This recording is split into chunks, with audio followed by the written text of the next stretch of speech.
আমি রাসূলুল্লাহ সাল্লাল্লাহু আলাইহি সাল্লামের সুন্নাতকে ইত্তেবা করে, অনুসরণ করে, অনুকরণ করে বাস্তব জীবনে বাস্তবায়ন করতে পারলো, সেই ব্যক্তি সাধারণ মানুষে থাকতে পারে না, সেই ব্যক্তি আল্লাহর হাবিবের সাথে মিলে জান্নাতে যাবে।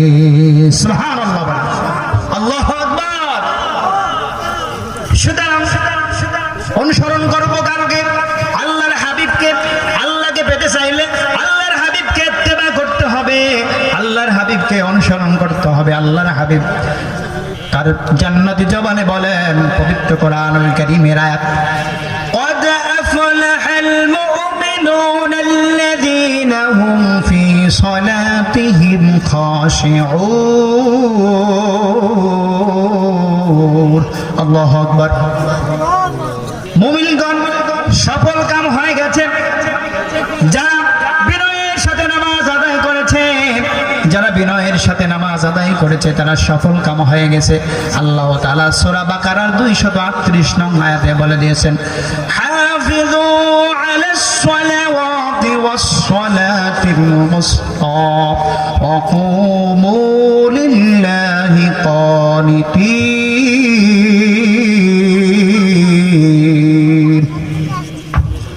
উম্মতেরারে, নামাজের প্রতি যত্নবান হও, বিশেষ করে মধ্যবর্তী নামাজের প্রতি।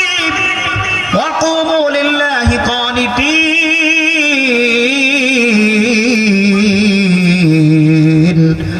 আর নামাজের জন্য যখন দাঁড়াইবা, আল্লাহর সামনে যখন দাঁড়াইবা, তখন বিনয়ের সাথে দাঁড়াও। কেমনে দাঁড়াইবা? আমার আল্লাহর হাবিব তার জান্নাতি জবানে বলেন, আনতা আবুদাল্লাহা কাআন্নাকা তারাহু ফাইন লাম তাকুন তারাহু ফাইন্নাহু ইয়ারাক। মানুষ যখন নামাজের জন্য দাঁড়ায়, মানুষ যখন ইবাদত করতে দাঁড়ায়, আল্লাহর হাবিব বলেন, আনতা আবুদাল্লাহা কাআন্নাকা তারাহু, এমন ভাবে আল্লাহর গোলামি করো, আল্লাহর দাসত্ব এমন ভাবে করো, এমন ভাবে নামাজ পড়ো, আনতা আবুদাল্লাহা কাআন্নাকা তারাহু, যেন তুমি আল্লাহ রাব্বুল আলামিনকে দেখে দেখে নামাজ পড়তেছো, ইবাদত করতেছো। আল্লাহু আকবার বলেন। ফাইন লাম তাকুন তারাহু, যদিও আল্লাহকে তুমি দেখতে না পাও, ফাইন্নাহু ইয়ারাক, কিন্তু আমার আল্লাহ তোমাকে দেখতে পায়। কাজেই তুমি যখন নামাজের জন্য দাঁড়াইবা, এমন ভাবে দাঁড়াও যেন তুমি আল্লাহকে দেখে দেখে গোলামি করতেছো। দুনিয়ার বুকে তুমি যখন চাকরি করো, তোমার নেতা, তোমার মালিক যখন উপস্থিত থাকে, তুমি কত বিনয়ের সাথে ওই কাজটা আদায় করো, কিন্তু সকলের মালিকের মালিক আমার আল্লাহর সামনে যখন দাঁড়াইবা, তখন এমন ভাবে দাঁড়াও যেমন আল্লাহকে তুমি দেখে দেখে তার গোলামি করতেছো। ফাইল্লাম তাকুন তারাহু, যদিও তুমি আল্লাহকে দেখতে না পাও, ফাইন্নাহু ইয়ারাক, কিন্তু আমার আল্লাহ তোমাকে দেখতে পায়। ও আমার পৃথিবীর মানুষ, ও উম্মতে মুহাম্মদ, শুনে রাখো, তুমি যখন নামাজে দাঁড়াও, তুমি যখন বলো আলহামদুলিল্লাহি রাব্বিল আলামিন, সকল প্রশংসা জগৎ সমূহের প্রতিপালক কার জন্য? আল্লাহর জন্য। তুমি যখন এই কথা বলো, আমার আল্লাহ তাআলা থেকে জবাব আসে, হামিদানি রব্বি, আমার বান্দা আমি আল্লাহর প্রশংসা করেছি, আমি আল্লাহর প্রশংসা করেছি। চিৎকার করে বলেন না সুবহানাল্লাহ।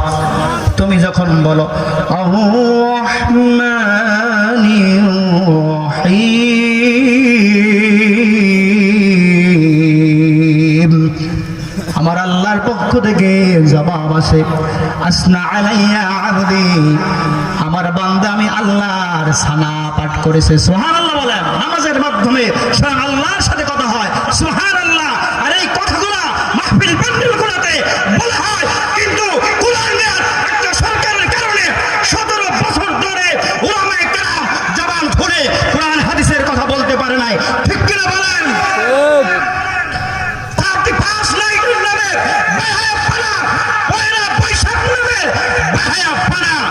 ডিজে গান নামে বেহায়াপনা হয়েছে, সেগুলো বন্ধ করা হয় নাই, কিন্তু কোরআন সুন্নাহর কথা বলা হয়েছে, সেগুলো বন্ধ করেছে নাস্তিক টাইকের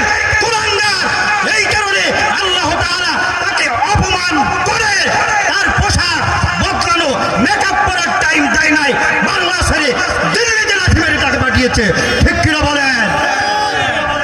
কিন্তু তার কিছু চিকা এখনো বাংলাদেশে রয়েছে।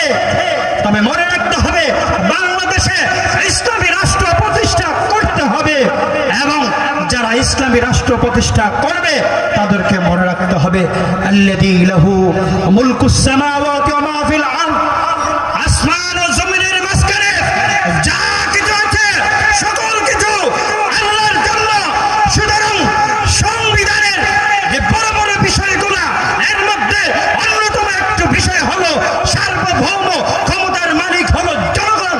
এটা আমরা মানি না, মানি না, মানি না, ঠিক কিনা বলেন? সার্বভৌম ক্ষমতার মালিক কে? জোরে বলেন, সার্বভৌম ক্ষমতার মালিক কে?